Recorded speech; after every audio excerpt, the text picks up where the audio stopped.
Trump volta à Casa Branca e reinaugura a era dos extremos nos Estados Unidos. Lula quer melhorar a imagem do governo e cobra mudança de rota na comunicação. Polícia Federal associa blitz da PRF no segundo turno em 2022 a plano golpista de Bolsonaro. E a indicação tripla ao Oscar do filme Ainda Estou Aqui. Eu sou Afonso Bezerra, estou substituindo temporariamente o querido Rodrigo Viana e esse é o seu já tradicional Tempero da Notícia.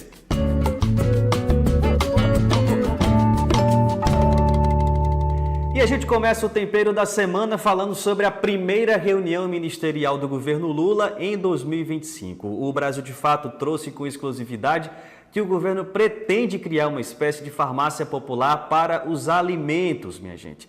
E funcionaria como uma rede de comércio para baratear os alimentos e contornar um gargalo que tem afetado a percepção do eleitorado sobre o governo Lula.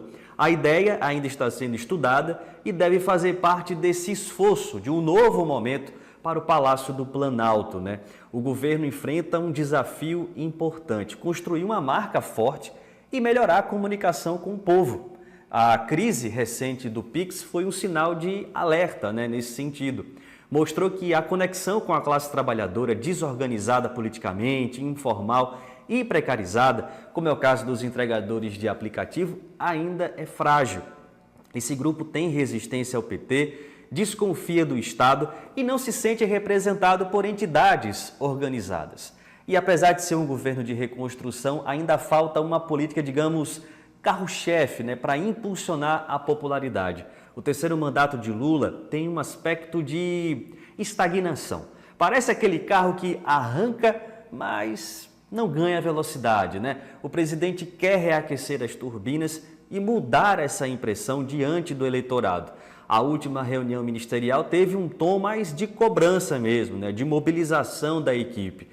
Eu posso dizer para vocês que a entrega que nós fizemos para o povo ainda não foi a entrega que nós nos comprometemos a fazer em 2022, porque muitas das coisas que nós plantamos ainda não brotou, ainda não nasceu.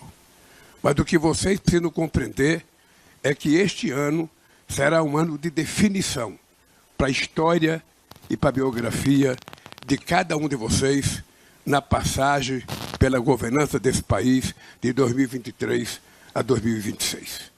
E Lula cobrou por resultados e deixou claro que quer mudanças, sobretudo na comunicação. Ele sabe que precisa de um banho de povo, retomar o contato direto com a população e criar um fluxo mais eficiente na comunicação. A ordem é evitar ruídos e recuperar o carisma que marcou a sua trajetória. O desafio é grande, há uma distância entre os bons números da economia e o sentimento das pessoas nas ruas. A população ainda sente o peso do custo de vida, sobretudo com alimentos e as contas. Medidas positivas, como o Pix, a isenção do imposto de renda e o aumento do salário, acabaram ofuscadas por essa realidade imediata. E além disso, a extrema-direita segue jogando pesado e sujo, né? Políticos como Nicolas Ferreira usam as redes sociais para desinformar e confundir. Miram exatamente nessa classe trabalhadora desorganizada, resistente ao PT. Lula percebeu que 2026 já começou, sabe que precisa se reposicionar e liderar com o estilo que o tornou popular, né? É o momento de reconstruir pontes, acelerar e não deixar os adversários tomarem a dianteira desse processo. A tarefa central está no colo de Sidônio Palmeira, que é o ministro da SECOM. Ele que deve criar e coordenar o tom dessa comunicação do governo com o povo. Mas outras áreas também devem e precisam agir. É importante uma estratégia política que seja evidente e eficaz diante da população brasileira. E tudo indica que deve começar por uma ação a respeito aí do preço dos alimentos. Vamos observar esse movimento. Agora, o destaque do noticiário internacional da semana. Trump está de volta à Casa Branca. É o início de uma nova era dos extremos nos Estados Unidos. Um governo que será marcado pela brutalidade, pela perseguição a imigrantes, pelo negacionismo climático e pela transformação do Estado em um balcão de negócios. Uma era, sem dúvida, também marcada pelo teatro conservador de Trump, que busca para si a atenção do mundo inteiro com essa tática de choque no início do governo. Trump, esse republicano, que retorna, mais perigoso do que no primeiro mandato. Na posse, a mensagem foi clara. Trump estava cercado por bilionários da tecnologia, dono das redes sociais que alimentam a desinformação. Uma aliança muito perigosa, Essa aliança com essas big techs representa uma ameaça global à democracia e aos direitos civis. Ao lado de Trump também estavam aliados ultraconservadores como o Milei da Argentina e o Edmundo González da Venezuela. Trump já deixou claro a quem quer atingir. Anunciou operações militares contra cartéis na América Latina, reforço na fronteira com o México e ameaças de retomar o Canal do Panamá. Colocou Cuba de volta na lista de países que promovem o terrorismo. Internamente, ele também criou um clima de tensão, e instruiu funcionários a delatarem a existência de qualquer ação de diversidade. Ele deu 10 dias para os trabalhadores denunciarem colegas que tentem manter as políticas de diversidade nos órgãos do governo. No clima, um retrocesso brutal. Trump retirou novamente os Estados Unidos do Acordo de Paris, negando a urgência do combate às mudanças climáticas. Enquanto o mundo busca energia limpa, ele aposta no petróleo, celebrando o que chama de uma nova era de ouro para o país. Já no campo da saúde, desprezo absoluto. Trump cortou o financiamento à Organização Mundial da Saúde, deixando o mundo mais vulnerável a novas pandemias e sem produção de medicamentos essenciais. Os Estados Unidos são os principais financiadores da OMS, têm relevância no apoio às pesquisas e ao funcionamento da entidade. Essa saída é um baque para a segurança internacional da humanidade, inclusive aí pós-Covid, E ao olhar para o Brasil, foi puro descaso. How do you see your relationship with Latin America and Brazil?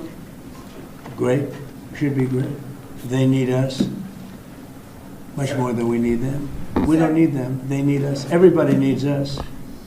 Enquanto os bolsonaristas passavam vexame na posse, tomando banho de chuva, Trump sequer disfarçou seu desprezo pelo país. Uma cena simbólica do isolamento internacional da extrema-direita que se apega na volta de Trump à Casa Branca na esperança de reeditar aqui no Brasil o mesmo sucesso eleitoral nos Estados Unidos. Aliás, é bom lembrar que Trump também perdoou os golpistas do ataque ao Capitólio, dando o tom do seu novo governo.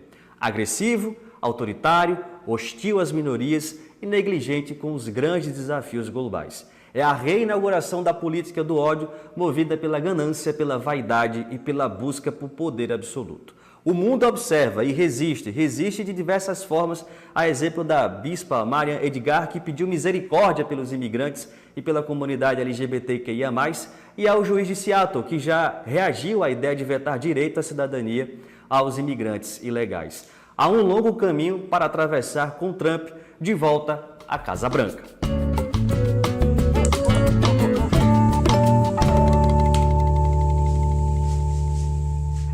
E a panela está fervendo para os bolsonaristas envolvidos com a tentativa de golpe em 2022.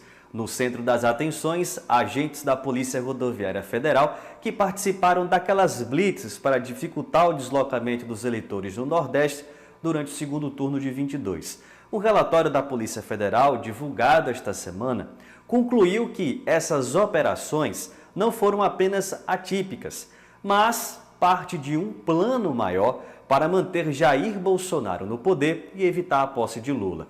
O foco dessas ações eram redutos eleitorais do PT, regiões do PT no Nordeste. As blitzes camuflavam a tática, mas o objetivo era claro: impedir os eleitores de chegarem às urnas. A denúncia foi revelada pelo portal UOL e está no inquérito que indicou Anderson Torres, ex-ministro da Justiça, e Silvinei Vasquez, ex-diretor da PRF. A Polícia Federal não poupou palavras. Os atos da PRF podem ser interpretados como tentativa de golpe de Estado e abolição violenta do Estado Democrático de Direito. Os crimes estão previstos no Código Penal. E essa panela ferve ainda mais. É que Léo Índio, primo de Bolsonaro, também foi denunciado por tentativa de golpe de Estado, associação criminosa armada e outros crimes relacionados aos atos golpistas do 8 de janeiro. Léo Índio participou da invasão e destruição dos prédios dos três poderes em Brasília e chegou a postar uma foto no topo do Congresso, afirmando que patriotas não cometem vandalismo. Agora cabe ao STF decidir se aceita ou não a denúncia. Se aceitar, Léo Índio se tornará réu em ação penal que pode levar à sua condenação. E para esquentar ainda mais essa panela, o ministro do STF, Gilmar Mendes, afirmou que espera julgar os casos de tentativa de golpe ainda este ano. Segundo ele, isso é crucial para evitar tumultos no ano eleitoral. A lista de envolvidos no plano golpista é longa. Você deve lembrar, além de Jair Bolsonaro e do ex-ministro da Defesa, o general Braga Neto, 37 pessoas foram indiciadas por tentativa de golpe, abolição violenta do Estado Democrático de Direito e participação de organização criminosa. Gilmar Mendes reforçou a importância de acelerar o processo para garantir a estabilidade política no Brasil. A panela do bolsonarismo está, fervendo. E o país e a justiça seguem de olho nos próximos passos para punir quem tentou abalar a nossa democracia.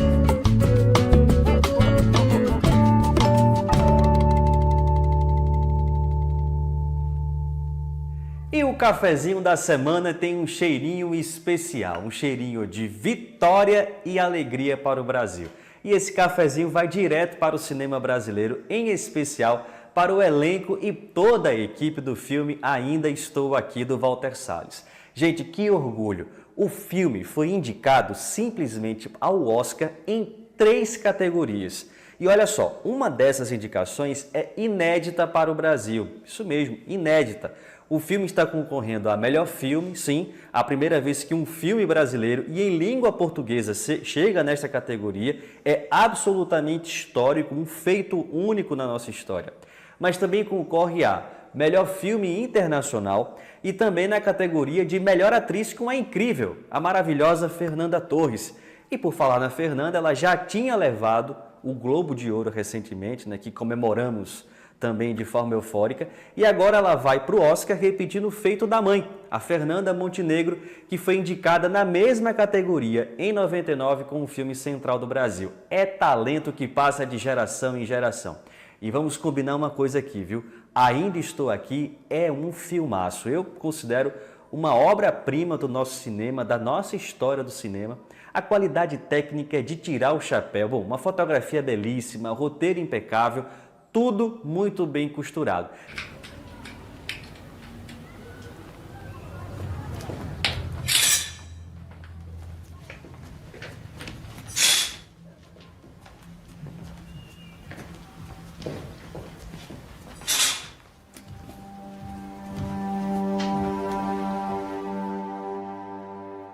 Onde que o senhor vai? Eu vou só ajudar esses senhores. E aí eu já volto, filha. Tá bom.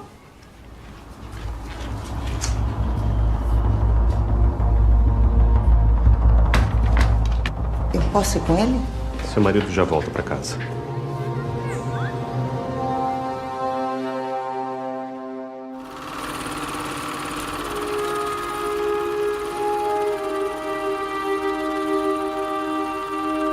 Tá todo mundo lá fora falando da gente.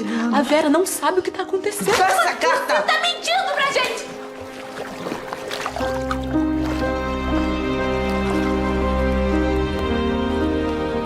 Você tá bem, mãe? Tô, filho. É desenho, claro que é Bem. desenho. Muito lindo esse filme.